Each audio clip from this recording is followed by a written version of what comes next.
They're the largest aircraft defending NATO. Based in the United Kingdom, they're able to fly anywhere in Europe in a matter of hours.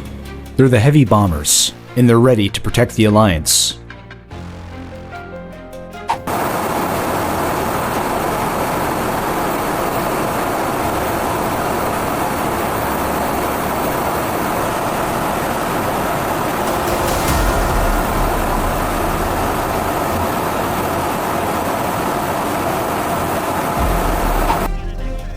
Fairford Air Base, England, 6 in the morning. Dawn is just beginning to break, but these U.S. Air Force crew members with Bomber Task Force Europe have been up for hours preparing for a mission that will take them over Eastern Europe, where they'll practice supporting Allied ground forces. For them, it's just another Monday. The mission of the Bomber Task Force is to provide deterrence and defense, to demonstrate that capability to all our partners and allies across Europe. And then also to integrate with those partners and allies through a series of missions throughout the time of their deployment. Ultimately, when we fly with those NATO allies and partners, we increase the strength of our assurance to the allies, and we send a powerful message of deterrence to our adversaries.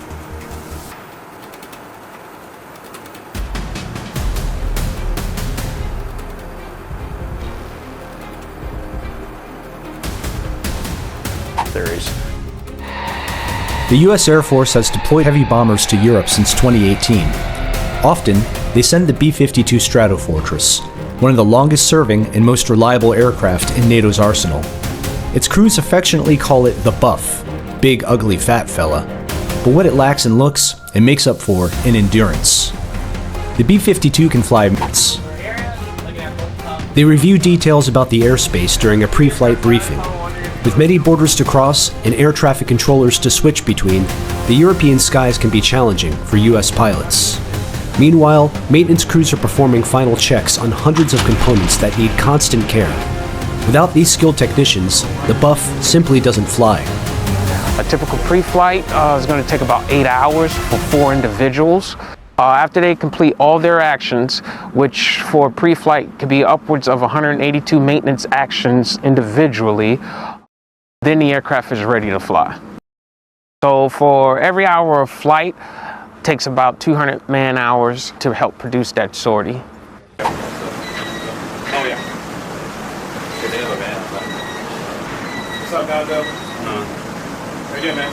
Good, how are you? You're doing alright, dude. How's it?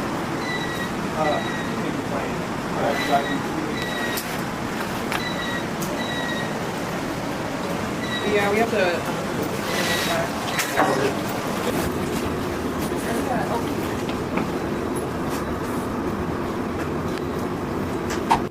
The bomber crews head out to their planes, give the aircraft one last inspection, and climb in through a hatch in the belly.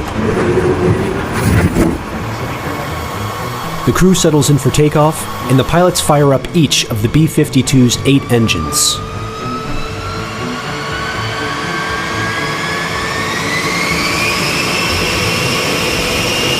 Flaps down, throttles max.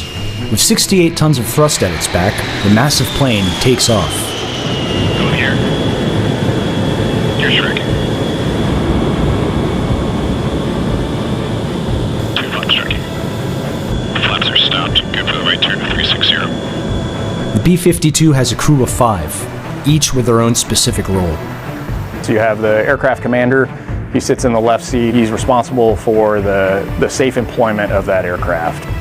The co-pilot is one of our more junior pilots typically. They've got the good airmanship, but we're working on developing their mission awareness.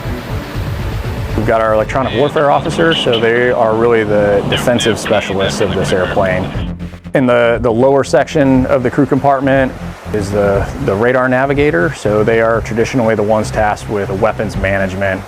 And then sitting next to them on the right is the navigator, and their kind of traditional duties center around mission timing, the route. As they near the target areas, the crews link up with Allied Joint Terminal Attack Controllers, or JTACs, on the ground. JTACs are highly skilled soldiers who specialize in spotting targets for aircraft or artillery.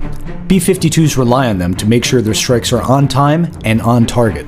we can't expect to have U.S. forces on the ground everywhere. So the ability to train with those guys real time while we're out here on these BTFs is incredibly valuable. As the bombers cross Europe on their training mission, fighter jets from Allied nations fly up to meet them. It's good practice for everyone involved. If called upon to defend Allied territory, the fighters would be responsible for protecting the bombers from incoming threats.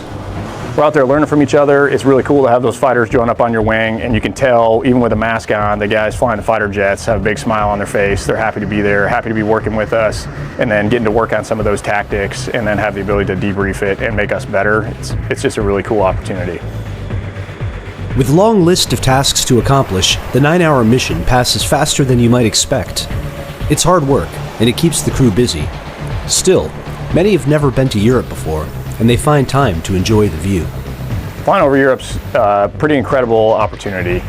You have a chance to kind of look down and reflect at all the history that's here and understand really why NATO is so important and how it came to be. Their mission complete, the bombers turn towards England with fighters from the Croatian Air Force on their wing. Their reward for a hard day's work is a hot meal, a good night's sleep, and the promise of another training flight tomorrow. I think our presence here sends two messages. So it's the assurance for those allies that we're flying over that shows them we're here for them. It also sends that strong message to our adversaries that we are here and we have refined tactics and interoperability with those allied fighters.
Marathon, globe-spanning missions that begin and end in the United States.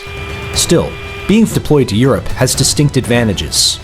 Obviously, we're cutting down the sortie length to fly from the United States to do it right here from Fairford.